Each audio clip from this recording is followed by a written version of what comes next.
Welcome everybody. Thanks for joining. Just waiting for people to come in on the system.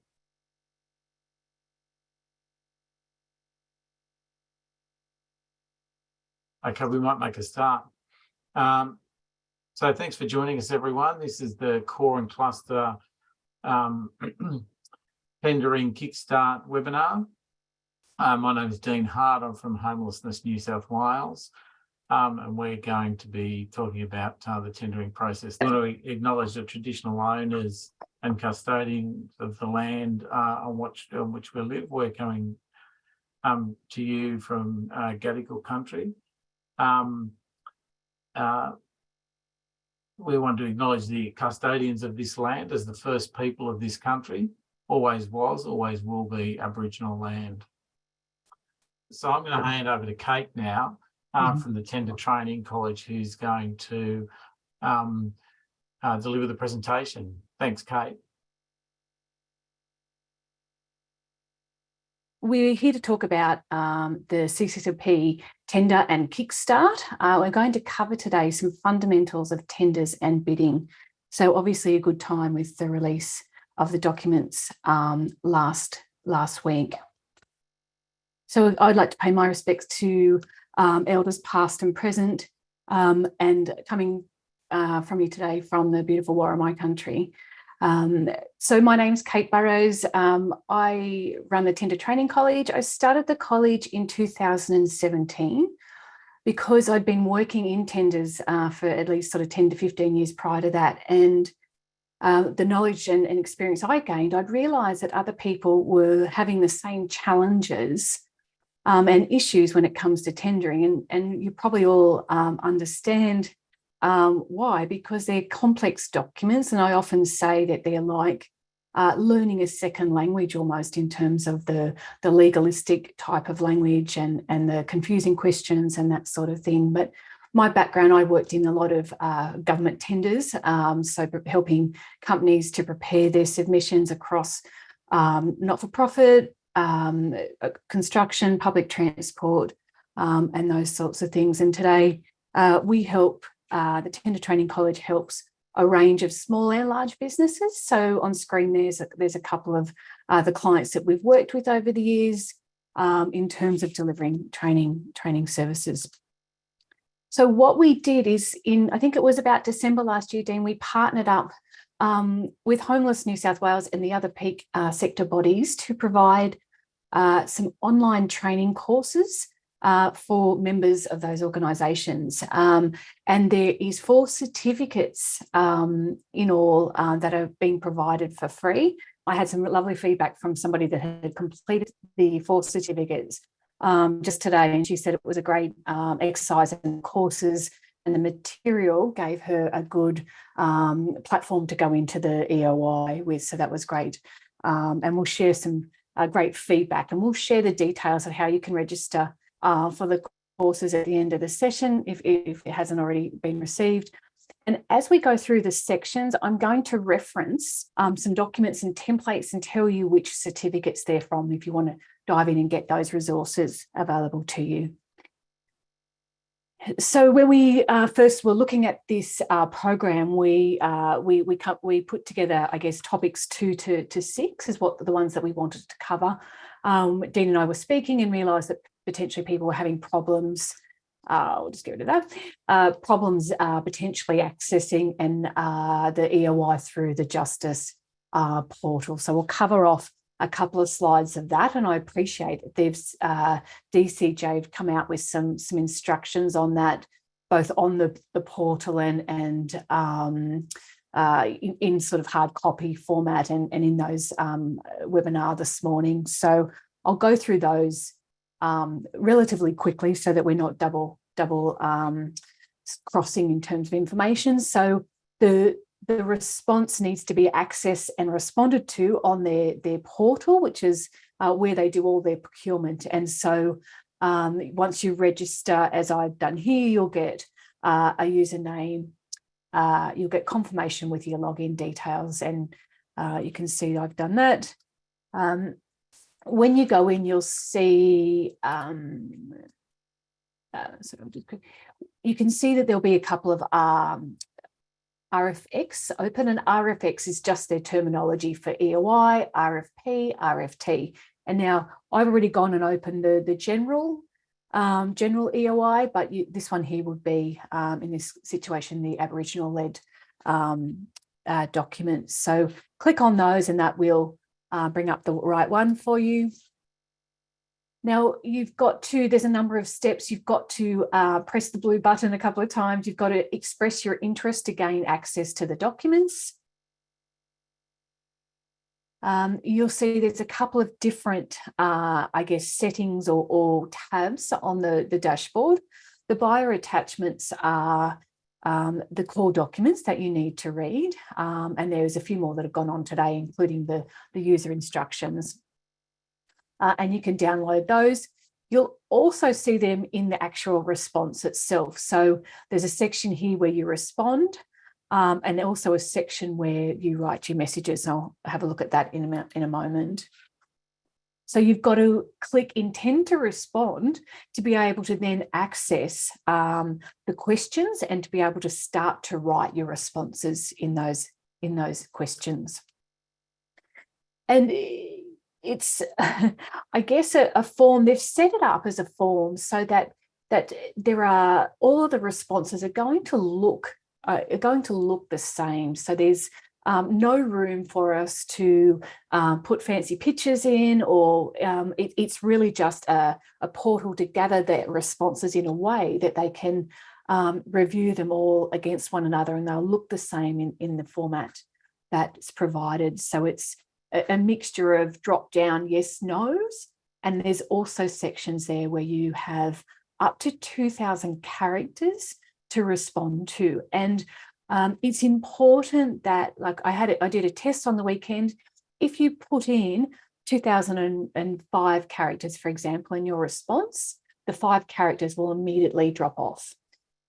So one of the ways you can do that is obviously prepare your documents in Word and do your character count. And you do that by going into Word, go into word count and select all your text. And that'll bring you up the character count with spaces and without spaces. And I think this is with spaces. So it's really important, because if you go over the character count, some of your information is going to just fall off your submission. You also have the opportunity to download the questionnaire in Excel. So that means you can actually prepare it in Excel and then upload it again in Excel in the same document. Now, I've not done this before. I don't know how that would work, but you could also use your Excel spreadsheet offline to prepare your responses and still populate your responses in the electronic section in the portal. And Dean and I were looking at the various forms on it. That's what the Excel format looks like. And it's handy because it gives you an easier to read overview of all the questions. And if we're going to have a look at what's called a document tracker in our session today, and I'd be able to use this hopefully to put in some notes and perhaps create a copy for myself when I know all the sections have been complete. That obviously we wouldn't submit that. You can also download it in a PDF format. And again, it just gives you a bit of a different overview of the response, and particularly helpful if you need a checklist as you're going through. As you would already understand, that the communication for this tender, and one of the key things that's really important for us is to make sure that we follow all of the tendering rules and guidelines that they've set out in the documents. And one of those is to only communicate with them through the portal. So, we would be communicating with them if we had questions for clarification or on items in the document. And they are communicating to us back through the same method. So you'll see the messages here in terms of the ones that have been received. The other thing I wanted to say that's really important here is that when they're sending back what they call addendums, so often they can include markups and changes to the core EOI documents. So, for example, to the specifications. So it's really important that we keep on top of those addendums and what they're saying, because it can impact the way in which we respond and our approach.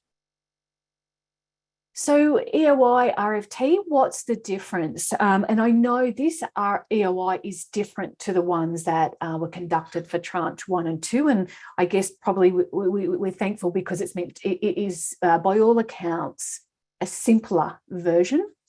And generally, EOIs are what we would class as, I would class from the government's point of view, a bit like a fishing expedition. So generally, they put out an EOI to shortlist suppliers so that they use it as a pre-qualification round, but they're also using it to see, who is out there in the marketplace that can deliver these services. So obviously they know there is a strong marketplace out there, but conversely for us, the EOI means that we have to show, I think of it like a catwalk parade. So we have to show, put our best foot forward, and it's all about our experience and capability. And to that extent, in the documents themselves, in part A, in section 4, it tells us the difference between what they're looking for in terms of the EOI and the RFT. So they've said it's going to be a broad, high-level assessment of the applicant's capacity and capability to deliver each of the core and cluster components. So one of the things I always do is obviously underline some of these keywords and phrases, and capacity and capability are always these two phrases for me that are very similar. So put them in the thesaurus and see what comes up, because this is what we really need to focus on in our response. So in terms of capacity, for me, the words that jump out, we need to show our competence. We need to show that our organisation's of the right size and has the right, I'm going to say, systems, people and processes to be able to deliver the services to the scope that they're required. And when we think about capability, that's around our experience, our expertise, our competency. So we're looking at experience, systems, people, processes, and our, ability to deliver this. And when we're looking at government tenders, what we're trying to do is show them that we are the lowest risk. And we do that by showing them that we have the capacity, the proven capacity and the proven capability to deliver these services. So when we're looking at highlighting our capability and our experience, what we want to do is show examples of where we've done similar projects, provided similar outcomes to what they're looking for here. So the request for tender, as opposed to the EOI, is going to be they're going to take a more detailed assessment of the project, but as well still looking at that capacity and capability to deliver.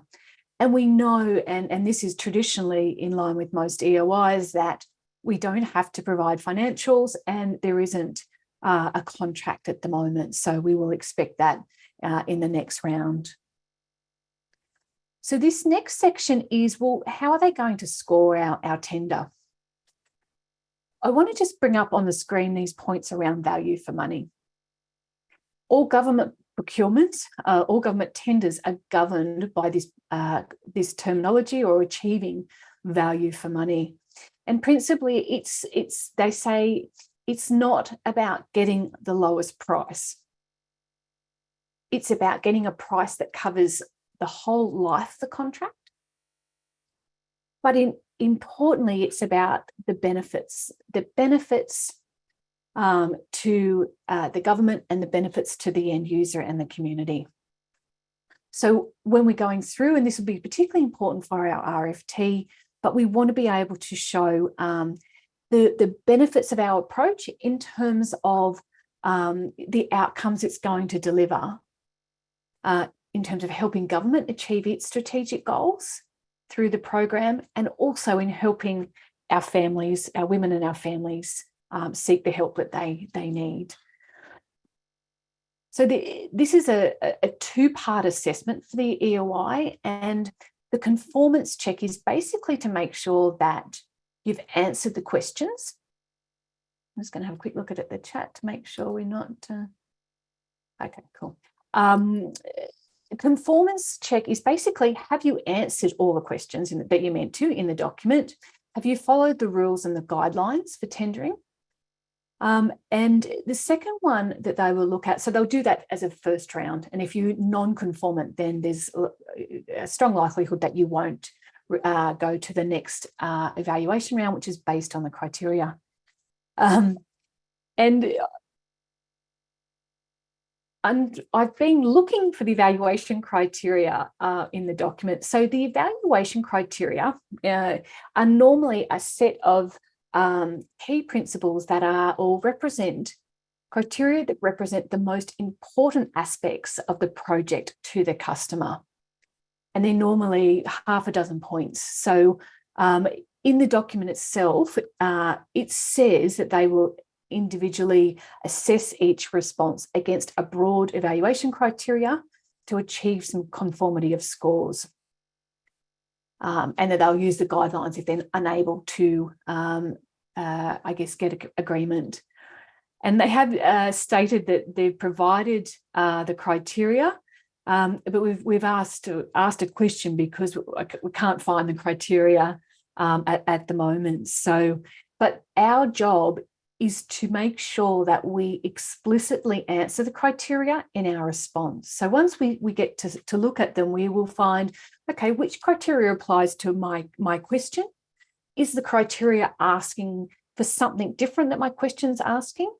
And making sure that we cover off both in our response.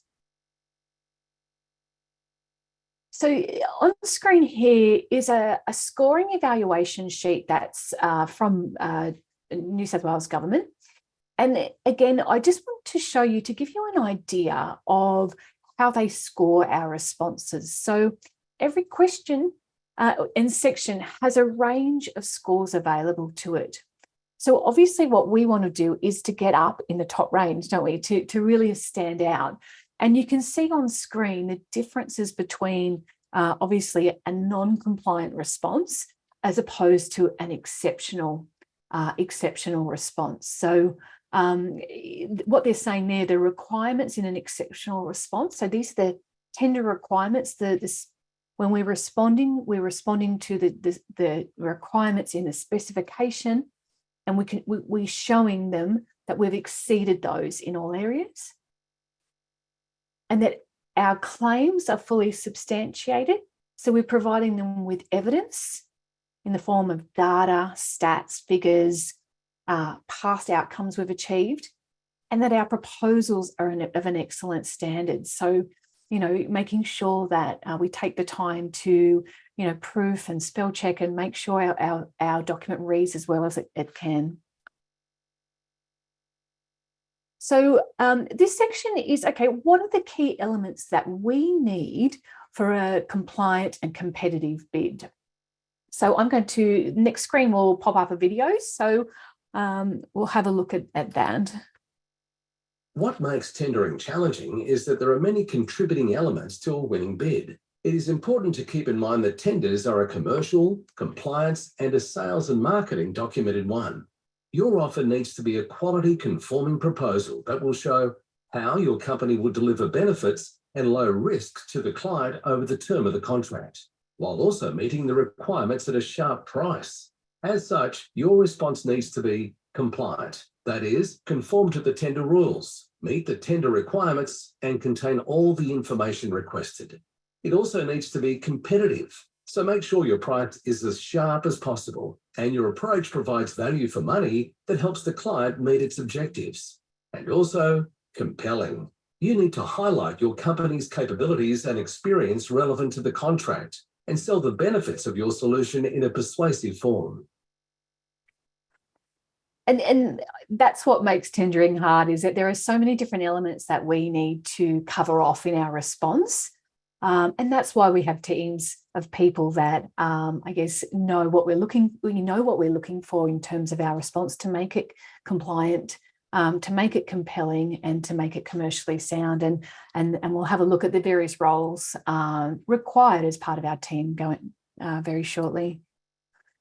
So this section, I just wanted to give you an overview of some of the key steps in the process of coordinating and managing the tender. So the way that I guess many of us approach tendering is in a project management way, because tenders are a project, they've got a start and an end date, and there are multiple, I guess, tasks and actions that have got to be met along the way for us to submit a response by the deadline. And again, what's important for us this time around is that we are giving ourselves, I guess, almost a practice run for the RFT and a practice run for how we're actually going to deliver the contract with our partners once we are successful. So I think it's important to make sure that once we're through the EOI, we reflect on what worked well and what didn't work well for us, so that we go into the RFT with a stronger base. So we're going to have a look at some of the elements in this chart as we go through, and I wanted just to show these elements in a different format. So this is just a linear format in terms of or the life cycle of our tender. It's being 6 weeks. I'm guessing that we're roughly around here in the process. So most of us perhaps wouldn't like to assume, but have read that they received the tender. We've read it and we've determined whether we're going to go forward with the bid. If I was to, I guess, assume, we might be all at the process where we're trying to really make sure we're understanding the scope and to really get our team together. And like what we saw in the previous slide, we were in the process of developing our plan to respond. And I think it's a really important thing to keep in mind that if we jump straight into the execution mode, we can often miss some very valuable things that can occur in the planning stage. So we're going to have a look at developing a program, how we kickstart the team, and then we're going to have a look at, if you like, why it's important to have a couple of different reviews of our document or drafts of our document.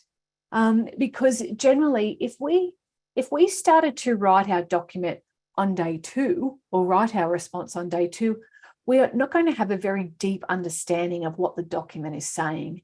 And it takes us time, it takes conversations with our team members to really understand what it is that they're asking, and certainly some time to think about how we're going to respond to those questions. And I like to think that once we start to get into the questions and really respond, is that our thinking is evolving as our draft evolves over the process.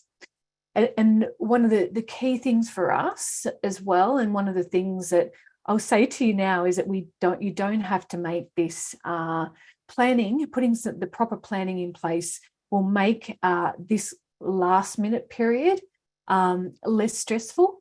And it doesn't have to mean all night affairs in terms of working all night if we prepare properly for it now.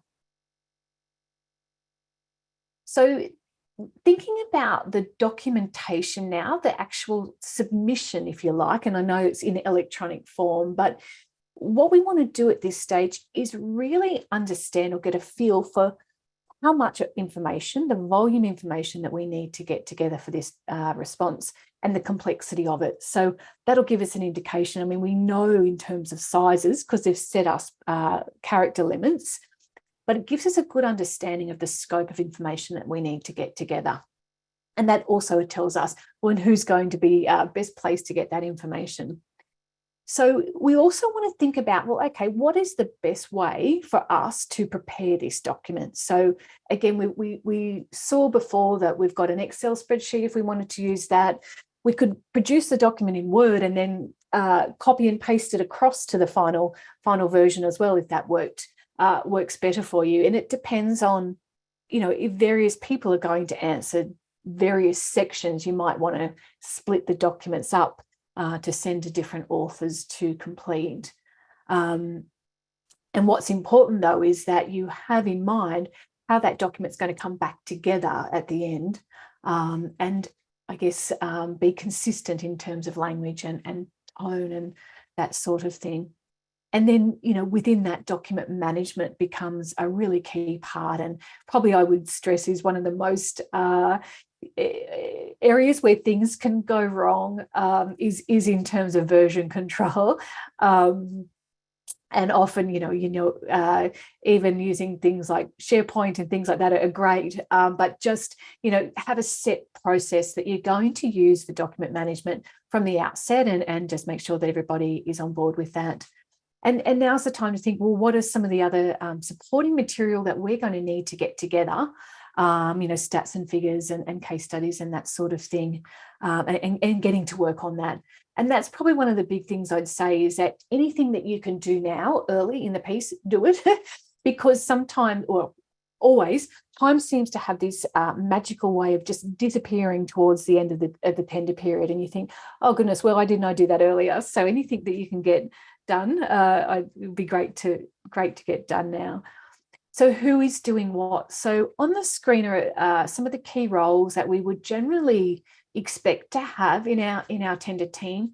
You need an overall lead, someone who is driving and is responsible for the outcome, and they might also be responsible for the commercial side of things. But we need someone to have a look at our response from a contractual and a legal perspective to make sure that it's compliant, but it's also, I guess, across our companies.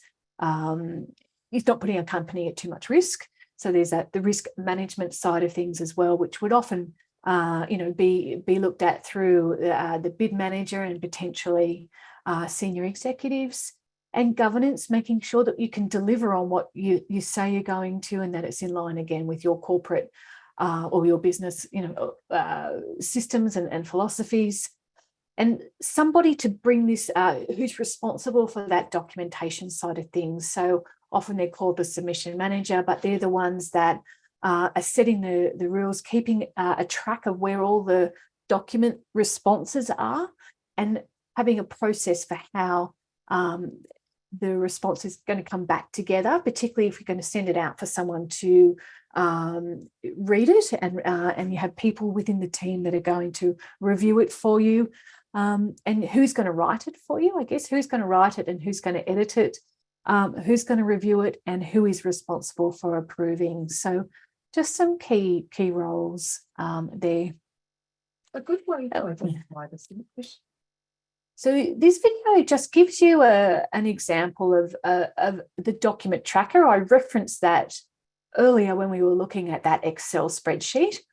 And this is basically a format for, if you like, getting a big picture of all of the questions, who's responsible for what, how many, does it have a page limit attached to it, are there any attachments?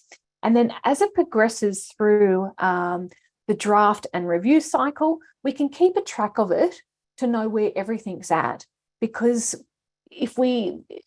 one of the things that often happens is that there'll be some documents that, we don't want to miss them, or they'll fall behind. We want to make sure that we keep a track of where everything's at. So I'll play this video now.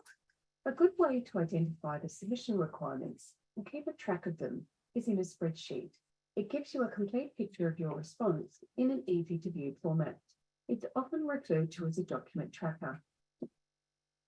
And this spreadsheet is available in the effective bid preparation certificate.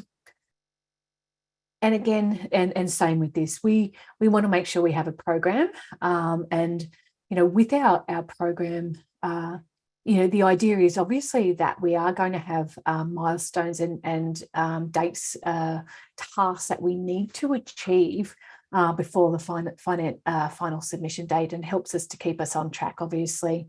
And one of the things, again, that we want to do is to work backwards from the submission deadline. So leaving ourselves enough time here in this finalisation period. So, excuse me, the finalisation period is once everybody has written their sections, it's together in, if you like, one document. It's being checked, it's being reviewed and approved by the people that it needs to. If there's any final formatting or anything that needs to happen, and then it's being uploaded. And I read, from DCJ to make sure that you are uploading not at the peak period. So, I think it's due, I can't remember off the top of my head what time it is. It might be, anyway, let's just say it's 2:00. We don't want to be uploading it at 1:30, because that'll be the time when it'll be as busy and it's hard because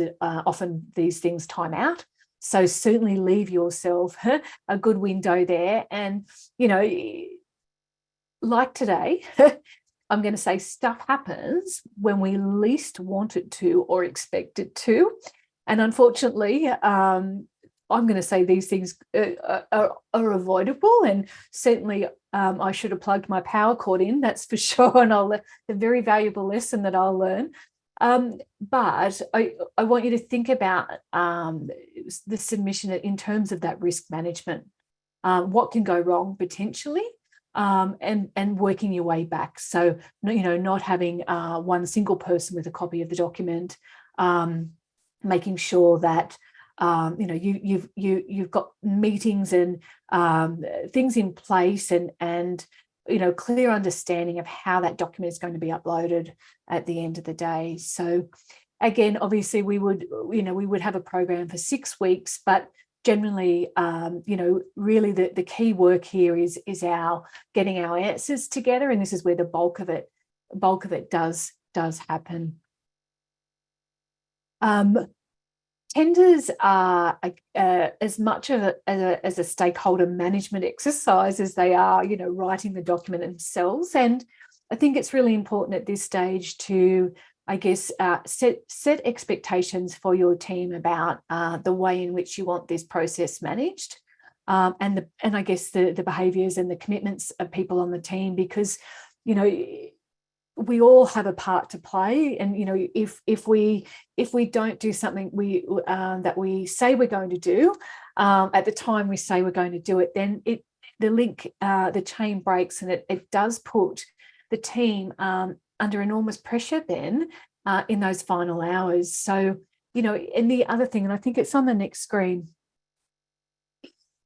communicate, and particularly if there are issues, if you can't deliver something on time as expected, let someone know in advance so that they can plan around that. And as we said, engaging early and regularly with our team, communicating with them regularly and efficiently, having clear calls to actions in our emails, being clear about what's expected for each deadline along the way. If we're doing drafts, being clear about what's needed in draft 1, draft 2, and what to do if there are issues. Booking calendar invites for meetings and deadlines in advance so they're there, and obviously provide the team with the tools that they need to write their sections. Just keeping an eye on time. And if you haven't already, normally we would do a Kickstart meeting early in the process, which is basically getting all the team together. And the purpose of that is to share information about the client and who potentially is going to be a competition, to scope the tender or to discuss the tender scope and requirements, align your thinking about your approach. If you haven't, I'm sure there's been already lots of thinking being done. Understand who's going to do what, discuss those submission requirements, and really identify what your points of difference that you'll bring into the tender. And again, this is in the effective bid preparation certificate, and implore you to have a look at that, because there's a whole section on how to develop your strategy.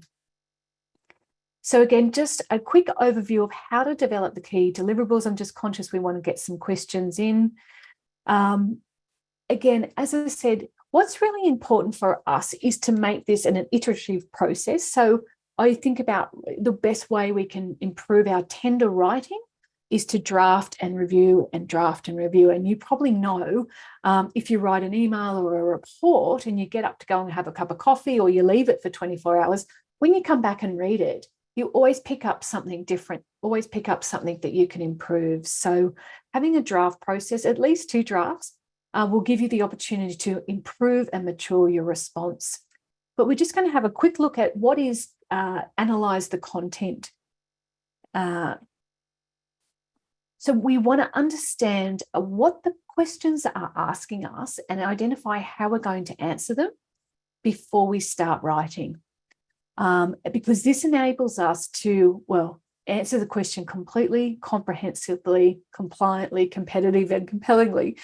And one of the biggest mistakes we make in responding to tenders is that we don't understand the question and what they're asking us, and what the client already has an intention or an understanding of what sort of answer it wants back. And we really have to make sure that we've read all the questions, and there are some with some similarities in there as well. And I just wanted to even show you something from one of the sections in the document. It was a question around, summarising the key features of the core and cluster project. Now, it's saying we want a summary of your key features, but it also has to include information about the status and any key activities required to implement the proposed project. So in our analysis, we want to break down all the components of that question and make sure that we're answering each of those sections or each of those points to make sure we maximise our score. So as I said, having at least 2 drafts gives us the best chance to provide a high quality document. So it improves and matures the content of our proposal as our thinking about our approach develops. And it helps us to improve the quality and the compliance of the submission, and enhances our tendering skills and capability because we're getting feedback and we're providing that into the document. So the next slide will be about the importance of what we're looking for in terms of a review of our work. A reviewer with fresh eyes can help improve the overall quality of your response. They can identify any gaps or mistakes in your response, provide suggestions for ways to improve it, help to clarify and hone your approach. This may be as simple as identifying a missing attachment or a diagram in the wrong place, or more importantly, checking that your company can deliver upon what it says in the proposal. It is also a good idea to have a reviewer check for consistency in your approach across your document. That is, you're saying the same thing across the various sections. If you are a small team, swap your responses with one another to cover this off. You may ask a reviewer to check the tender response against certain criteria, including, are the questions answered directly and thoroughly?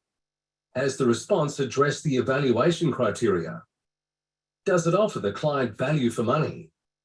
Is it compliant with the tender requirements? Does it show the client evidence of your success? Reviewers' feedback should be constructive to ensure there is an improvement at each draft. It's their job to challenge the authors to ensure they are delivering the best possible approach beyond business as usual. So on screen are just a couple of things that were touched on in that video, but just what are the things that we're looking for in a final draft? Answering our questions are answered directly and thoroughly. It's easy to read and score. It has a logical structure, uses concise language. It addresses the evaluation criteria. It offers the client benefit and value for money and reflects our key messages. It's compliant with the requirements. It shows evidence of past previous relevant success and is consistent with other sections in the response. And the tender writing certificate will give you the guidance on how to achieve those points. And again, as I said before we submit, we need to make sure that document is of the highest quality as possible. We spell checked and proofed it. We make sure I don't think we've got much opportunity for images and graphics in that portal itself, but particularly if we're submitting them in attachments, that they're clear, they're clearly labelled, and double check we've included all the mandatory information, and obviously that point again, leaving yourself enough time to finalise and submit. So I'm going to hand back to Dean. I think, Dean, you were going to have a quick chat about the various resources available. Yes, thanks, Kate. Just wanted to mention to people some of the resources that are available. These are all on our website. So Homelessness New South Wales website, there's a web address there for you to have a look at. There will be a message, an email to everyone that participated today with links and other information tomorrow as well. So in terms of the tender writing training, so this is delivered by Kate's organisation, and that's available to people that are involved in tendering for core and cluster. So as I say, the information about that's on our website. There's various other resources on there, webinars, fact sheets, information about partnering. We recently did some webinars on the planning system, also trauma-informed design, land acquisition process. So there's plenty of different things on there for people in case they're interested. I'll hand back to Kate. She also has a review service. Yeah, just, I mean, to mention that whatever support you need over and above the training, that we have some people available if you need reviews or coaching and consultancy as the period goes on. So, and then our contact details on screen there. So I'll stop share now, Dean. Yep. So we wanted to take some questions now. So if anyone's got questions they'd like to put up, please put those up in the question and answer functionality. So there's a couple of questions there now. The first one, what can we expect the when can we expect the outcome of the EOI, and what would be the rough timeline and dates for the request for tender? I've typed that information into an answer in there, but I thought I'll just read it out as well. So this is directly from the tendering information, so you can find that information in there. So week commencing the 24th of July, EOI outcome letters are to be issued. Then the request for tender indicative open date is the 31st of July. 2023, request for tender indicative closing date is the 18th of September, and week commencing the 4th of December is the request for tender outcome letters to be issued. So that's the timetable that's in the tendering documents. Okay, the next question, would it be possible to clarify if DCJ would cover the purchase price if an organisation already owns the land for core and cluster? Okay, did you want to address that, or would you like me to?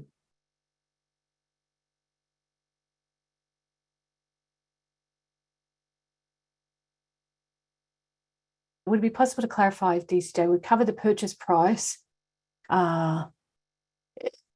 Any, I guess, questions in respect of what would have to be put to DCJ through the official portal? Again, and that would be a question that I don't know whether there's anything in the documents that would cover that, but certainly I would ask that question of them through that portal as such. I can comment briefly. And as Kate's pointed out, this is possibly a technical question to want to ask DCJ, but just in general terms, the core and cluster program allows for the purchase of land for core and cluster buildings. It also encourages land to be provided by others, for instance, the Land and Housing Corporation, local councils, or to be donated by others. So that's a number of options. Yeah, I think that's probably as much as we can say on that question. Yeah. Next question, how do we access the tender training certificate online training? So there's a link to that and information on our website, so on the Homelessness New South Wales website. So you'll be able to find that there.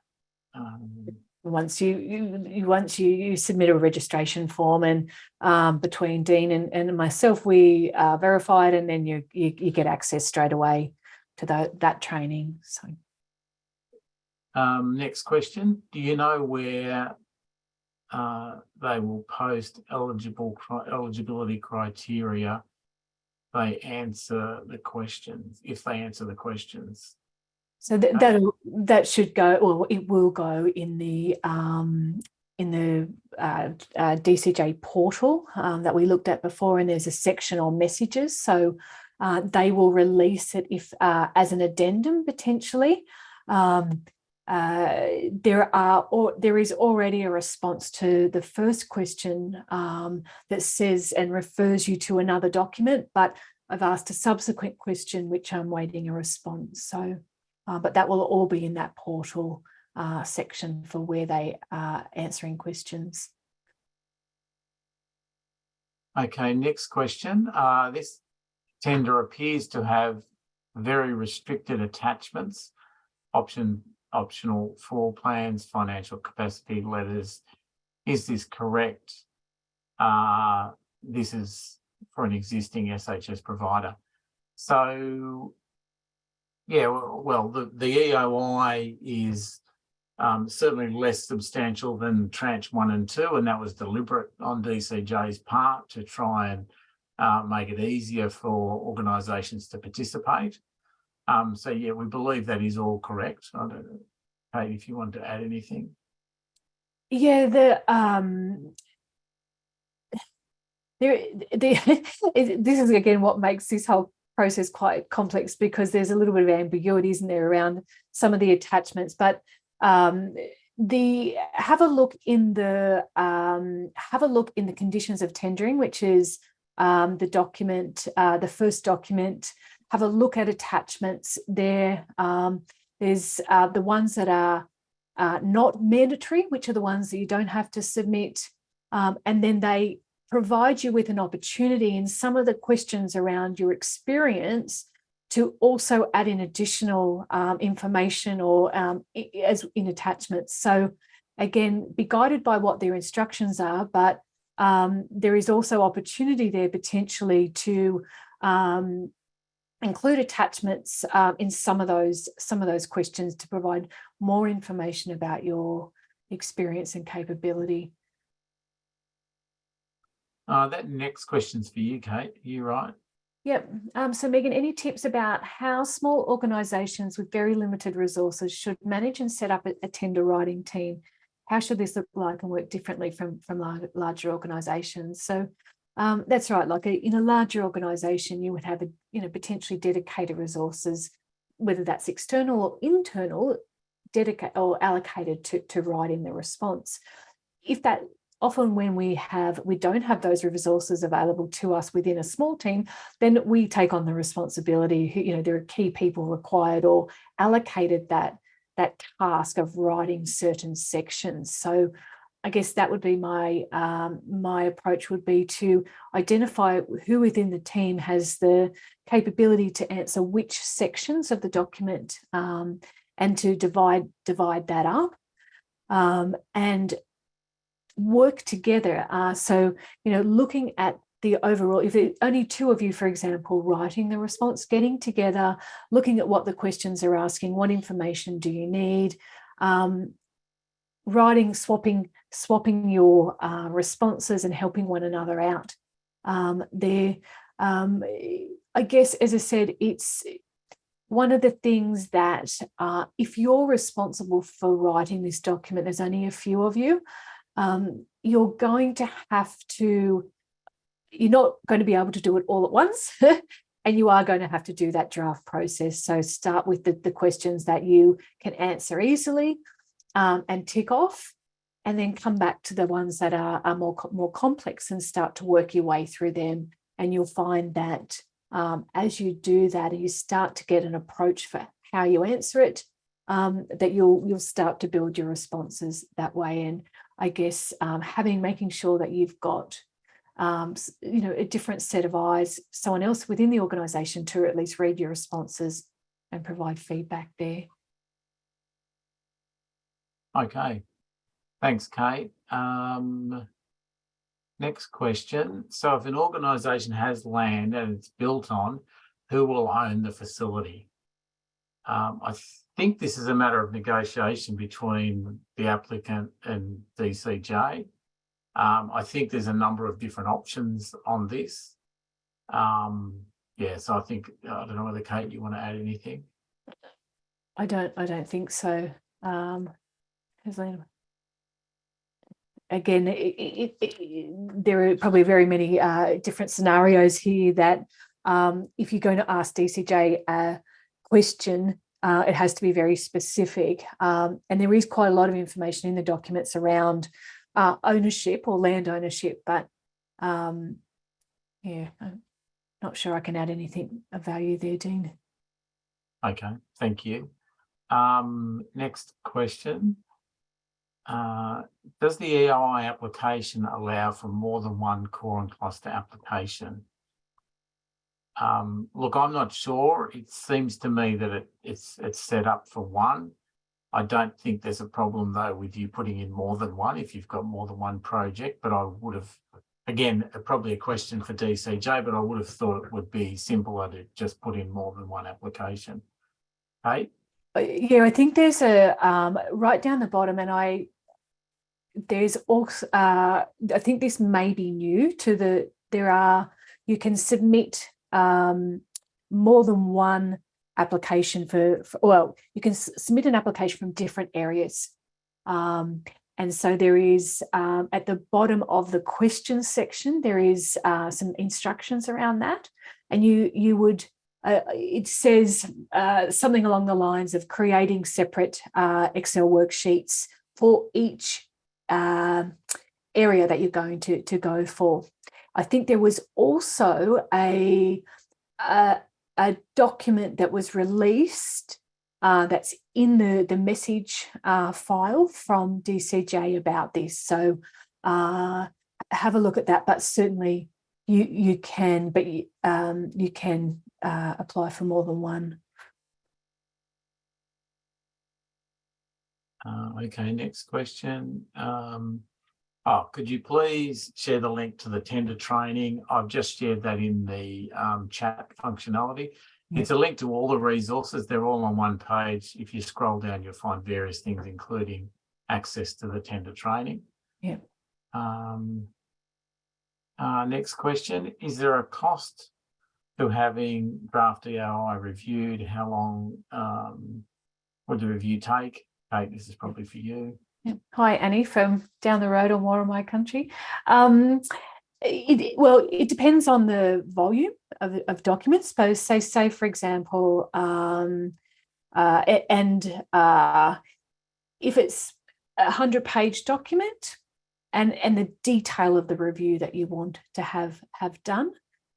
So the volume of information and the details. So, but say if it's a 100-page document, you would want to give someone, probably 24 hours, 48 hours to review that and provide meaningful feedback for you. So you would, again, I guess, have to factor that into your tender timeline. And in terms of cost, I guess it would really depend on the timing. You could go to a number of different organisations who would give you different costs associated with that. For guidance, we do it based on an assessment of how long we think it's going to take because of how long the document is and whether you say, well, what are the things that you need reviewed? Do you want a high-level review? Do you want us just to see whether you've answered the question? Or if you want a detailed review where we suggest improvements, then that's going to take us 2 days as opposed to 1 day. So, sorry to be vague on that, Annie, but it's hard to give you a direct answer without knowing what the requirements are there. But you could certainly factor that in, I guess, to your overall timeline. Okay, thanks, Kate. Any other questions, please put them in now because we're about to end the call. I'd encourage everyone to complete the survey. There'll be a link that'll come up on the screen, and that'll also be available in the email that goes out tomorrow with other information. Also, feel free to get in contact with myself or Kate on the details that were provided, or anyone else in the Core and Cluster team from DB New South Wales or Achia. We're all working together on this project to support services with their core and cluster procurement. So please reach out to any of us if you'd like to have a meeting and talk about your project, have any questions, or if there's anything we can do to help. So I don't think there's any more questions, so we might finish there. Thanks everyone for joining us. Thanks, Kate, for all your input. Yeah. Thanks for your patience, everyone. Okay. And so sorry about the technical issues at the beginning. Thanks everyone. Bye-bye.